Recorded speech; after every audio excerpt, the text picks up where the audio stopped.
नमस्कार सर्व बालगोपाल मंडळींना विश्वास पाटणकरचा नमस्कार। आज मैं आपको जो कहानी बता रहा हूँ मित्रों, वो हिंदी में बताऊंगा, ठीक है। और कहानी का नाम है बुद्धिमान श्याम। क्या था, एक संसारपुर नाम का गांव था। उस गांव में एक पकोड़े वाला रहता था। उस पकोड़े वाले के दो बेटी थे, एक बेटा और एक बेटी। बेटा छोटा था और वो प्राइमरी स्कूल में पढ़ता था, और बेटी का नाम था श्यामली, वो बड़ी थी। उसने 12वीं की परीक्षा पास कर ली थी और उसको बड़े शहर में डॉक्टर की पढ़ाई करने के लिए जाने की इच्छा थी। लेकिन वो पकोड़े वाले के पास जो है वो पैसों की कमी थी। वो काफ़ी चिंतित था कि मेरे पास तो पैसे नहीं हैं, मैं कैसे अपनी बेटी को डॉक्टर की पढ़ाई करने के लिए बड़े शहर भेजूंगा। लेकिन वो पकोड़े बेच बेच कर और अपनी उपजीविका, अपनी पत्नी को, बेटों को, बेटी को खाना खिलाता था और सुबेरे से निकल पड़ता था। सुबेरे से वो ठेला लेके निकलता और बोलता, गरम गरम पकोड़े ले लो, पकोड़े, गरम गरम प्याज के पकोड़े। ऐसा करते वो निकल जाता था। उसके पकोड़े इतने स्वादिष्ट होते थे कि संसारपुर गांव के काफ़ी लोग उसके पास पकोड़े खाने के लिए आते थे। उसी गांव में दूर जंगल में 4 चोर रहते थे, और वो चोर जो हैं वो एक गुफा के अंदर रहते थे। वो चोर गांव वालों को जब एकांत में देखते थे, जंगल से स्टेशन दूर था, स्टेशन से जब गांव की तरफ यात्री आते थे तो उनको लूट लेते थे। कोई बस में यात्री रहते थे, उस बस के यात्रियों को वो लोग लूट लेते थे। तो इस प्रकार वो लूट का सामान उस गुफा में जाकर रख देते थे, और उस गुफा के सामने किसी को ना दिखे इसलिए एक बड़ा सा पत्थर भी लगा देते थे। एक बार क्या हुआ कि राजा उस गांव का जो था, उसके पास जो धन धान था, राजकोष था, वो पूरा का पूरा राजभवन में जमा करने के लिए उसने भेजा। उसके साथ 4 सैनिक भी भेजे। लेकिन इन चोरों ने उन सैनिकों को मारकर और वो पूरे के पूरे राज्य का राजकोष भी चुरा लिया। उसमें धन था, सोने की मोहरें थी, चांदी के जेवरात थे, वो सब इन्होंने चोरी कर लिया और सैनिकों को भगा दिया। अब सैनिक जो हैं वो खाली हाथ जो है वो वापस राजा के पास आ गए और राजा साहब से बोले कि राजा साहब, चोरों ने जो है वो पूरा का पूरा राजकोष लूट लिया है और हमको ये देखो इतना इतना मारा। राजा काफ़ी नाराज हुआ। उन्होंने अपने मंत्री को बुलाया और बोले, इन सैनिकों को नौकरी से निकाल दो। मंत्री ने सैनिकों को नौकरी से निकाल दिया और बोले, शहर गांव में जो है डिंडोरा पिटाओ कि जो भी इन चोरों को पकड़ने में मदद करेगा या इन चोरों को पकड़ के लाएगा उसको 1 लाख रुपए इनाम मिलेगा। शहर में डिंडोरा पीटा। सुनो सुनो सुनो, राजकोष को चुराने वाले जो भी चोर हैं उनको जो भी पकड़ के राजा साहब के सामने उपस्थित करेगा उसको 1 लाख रुपए का इनाम दिया जाएगा। अब ये जो बुद्धिमान श्याम था, इसने ये डिंडोरा सुना। वो तुरंत अपने पापा के पास गया और पापा से बोला कि पापा पापा, ये जो डिंडोरा पीटा है इसमें अपन अगर उन चोरों को पकड़ देंगे तो क्या राजा साहब अपने को सही में 1 लाख रुपए देंगे? अपन उस 1 लाख रुपए से दीदी को बड़े शहर में भेज के और उसकी डॉक्टरी की पढ़ाई करा देंगे।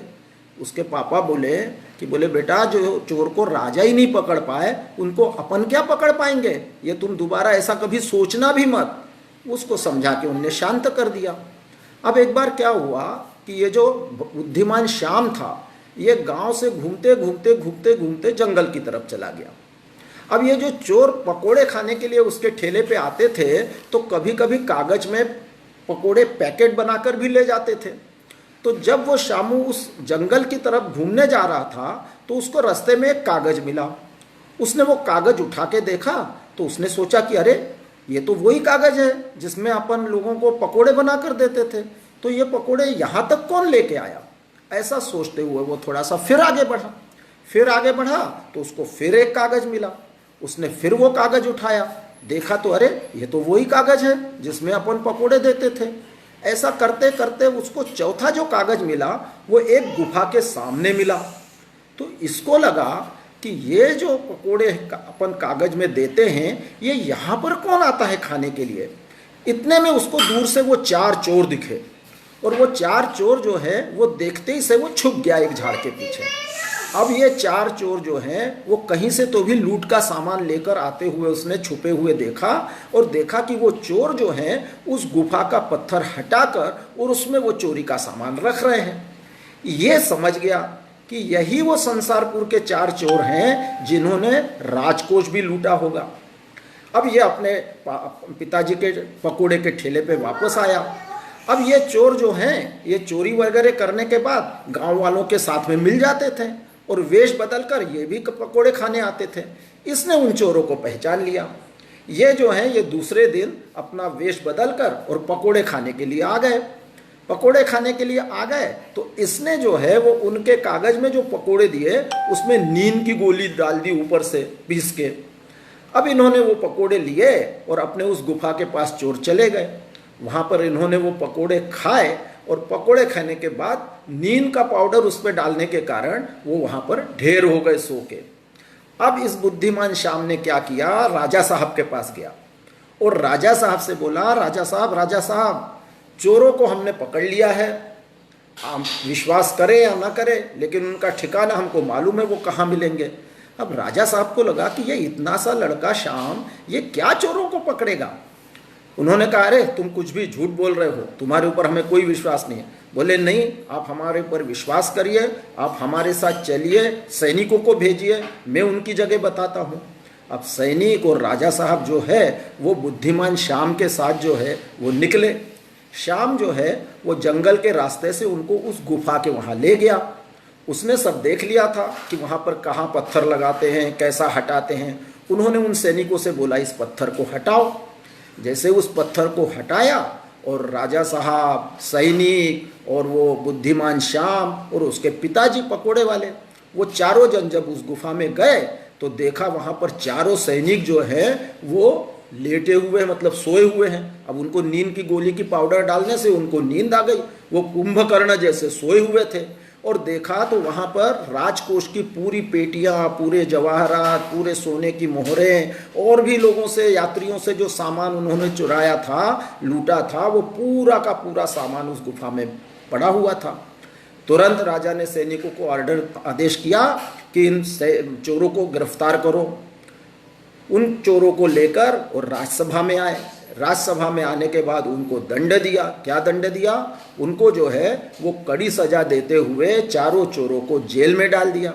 जेल में डालने के बाद उस राजा ने जो है वो उस बुद्धिमान श्याम का खूब सम्मान किया, खूब सत्कार किया और उसको जो है वो 1 लाख रुपए का जो पुरस्कार देना था वो उसको पुरस्कार दिया और उसको बताया कि अब तुम जो है वो इस 1 लाख रुपए से अपनी दीदी की अर्थात श्यामली को बड़े शहर भेज सकते हो और वहाँ पर उसको डॉक्टरी की पढ़ाई कराकर डॉक्टर बना सकते हो। और अगर किसी प्रकार की कठिनाई आए तो तुम हमको मिलना, हमको आके बताना, हम उसमें भी तुम्हारी मदद करेंगे। तो इस प्रकार उस बुद्धिमान श्याम ने अपनी होशियारी से, अपनी बुद्धिमानी से इतनी कम उम्र होने के बाद भी चोरों को पकड़वा दिया और अपनी बड़ी दीदी के लिए उसने डॉक्टर बनने में उस राशि का उपयोग किया। तो इस कहानी से हम क्या सीख लेते हैं? हमें भी होशियार बनना है, बुद्धिमान बनना है, अपने बड़े भाई, बड़ी दीदी, इनको किसी भी प्रकार की मदद करना है, उनका हमेशा आदर करना है। और तो और इस प्रकार की बुद्धिमानिता से, इस प्रकार की होशियारी से हम ये भी सीख लेते हैं कि हम किसी भी प्रकार की समस्या का, किसी भी प्रकार की आने वाली बाधा को दूर कर सकते हैं और आत्मसम्मान और सम्मान का हम जो है वो पाठ लेते हैं। ठीक है, तो आप लोगों को भी बुद्धिमान श्याम जैसा ही होशियार बनना है, बुद्धिमान बनना है, अपने दीदी का, अपने बड़े भैया का सम्मान करना है और किसी भी प्रकार की समस्या को बड़े आसानी से और बुद्धिमत्ता से हल करना है। ठीक है, तो मैं समझता हूँ आप लोगों को ये कहानी बहुत बहुत पसंद आई होगी। ठीक है, नमस्कार।